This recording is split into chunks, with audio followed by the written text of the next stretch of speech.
Shalom Jemaat GKI Klasis Solo yang dikasihi dan mengasihi Tuhan Yesus. Hari ini bersama saya kita akan merenungkan firman Tuhan melalui surat Kolose pasal yang kedua, ayat yang ke-6 sampai dengan yang ke-8. Sebelum kita membaca dan merenungkan firman Tuhan, marilah kita bersatu dalam doa. Mari kita berdoa. Terima kasih ya Tuhan, kami boleh diberi kerinduan untuk belajar dari firman Tuhan. Satu lagi firman-Mu yang boleh kami pelajari, kiranya boleh memperlengkapi kami untuk menjadi umat yang terus disempurnakan. Dan kami mau serahkan seluruh perenungan kami ini Tuhan, di dalam tuntunan Roh Kudus. Dalam nama Tuhan Yesus Kristus kami berdoa. Amin. Firman Tuhan dibacakan melalui Kolose pasal 2 ayat 6 sampai 8. Demikian bunyi firman Tuhan. Kamu telah menerima Kristus Yesus Tuhan kita. Karena itu hendaklah hidupmu tetap di dalam Dia. Hendaklah kamu berakar di dalam Dia dan dibangun di atas Dia. Hendaklah kamu bertambah teguh dalam iman sebagaimana telah diajarkan kepadamu. Dan hendaklah hatimu melimpah dengan syukur. Hati-hatilah supaya jangan ada yang menawan kamu dengan filsafatnya yang kosong dan palsu menurut ajaran turun-temurun dan roh-roh dunia, tetapi tidak menurut Kristus. Amin. Sampai di situ pembacaan firman Tuhan. Berbahagia setiap kita yang boleh merenungkannya dan yang melakukannya dalam kehidupan sehari-hari. Haleluya. Saudaraku yang dikasihi Tuhan, tidak sedikit orang percaya yang ketika belajar banyak tentang firman Tuhan, justru mengalami pergeseran iman dari tujuan mula-mulanya membawa dia mengenal Kristus.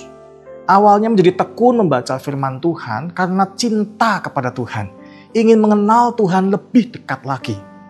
Tetapi di kemudian hari justru mengandalkan pengetahuan imannya sebagai patokan satu-satunya kehidupan iman. Padahal pengetahuan manusia itu terbatas dan tidak ada yang sempurna. Jadi di satu sisi memang pengetahuan itu penting. Tetapi di sisi yang lain janganlah pengetahuan iman menjadikan kita bergeser dari tujuan iman kita semula, yaitu pengenalan akan kebesaran kasih dan kuasa Tuhan. Bukankah Rasul Paulus sendiri juga pernah mengalami dirinya terjebak dalam ajaran-ajaran agama Yahudi, tetapi kehilangan tujuan utamanya akan pengenalan akan Tuhan.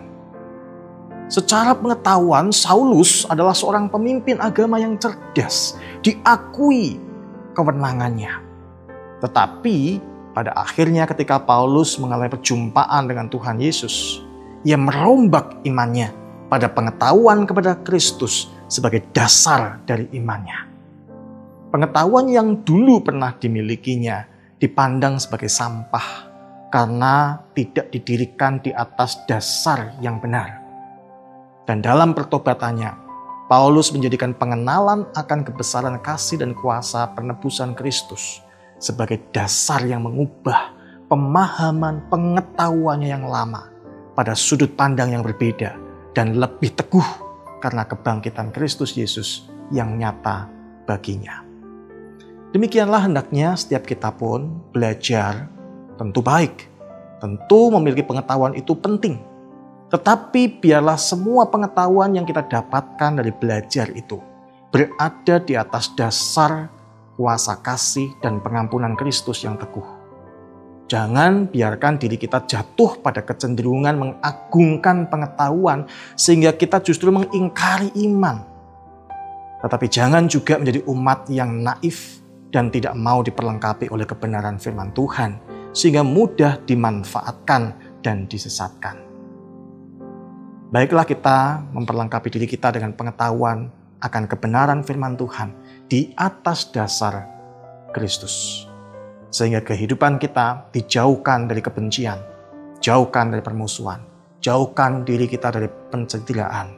Karena perbedaan pemahaman sekaligus pekalah terhadap ajaran-ajaran yang benar. Dengan dasar yang kokoh dalam Tuhan Yesus Kristus, baiklah kita menghidupkan karya Roh Kudus yang telah diberikan kepada kita untuk menggunakan pengetahuan kita demi mewujudkan perdamaian, pengampunan, kasih, dan ketaatan pada kehendak Allah. Amin. Mari kita berdoa. Terima kasih ya Tuhan buat segala kemurahan Tuhan yang telah dilimpahkan kepada kami, yang mengingatkan kepada kami untuk belajar, memiliki pengetahuan tentang iman kami lebih dalam lagi. Tetapi dasar dari semuanya itu adalah kasih Kristus. Jangan biarkan kami terjebak hanya pada pengetahuan, tetapi mampukan kami untuk menjadikannya sebuah pegangan iman. Iman yang tulus dan lurus, di mana kami belajar untuk mengenal Tuhan lebih dekat lagi. Terima kasih Tuhan Yesus. Di dalam tangan pengasihan-Mu kami serahkan seluruh hidup kami. Amin. Tuhan Yesus memberkati.